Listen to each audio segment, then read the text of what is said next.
morning to all lovely ladies and gentlemen.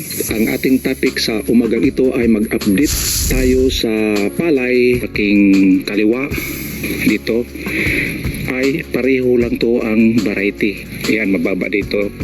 Dito ay mataas. Maari na ito ay hindi masyado siyang sapat. Ito ay sapat kaya malakas tumubo.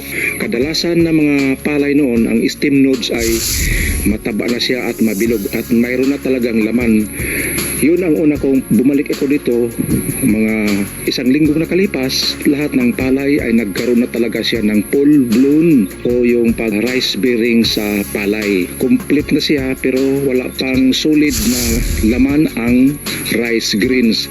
Milky pa siya ngayon, alas 7 ng umaga, at ang lahat ng palay ay nilalagyan ng mga pangharang sa ibon, yung mga lumang lambat. Kaya nagkaroon ng mga lambat ang mga bawat farmers dito na hindi pa panahon ng pag-planting ng palay.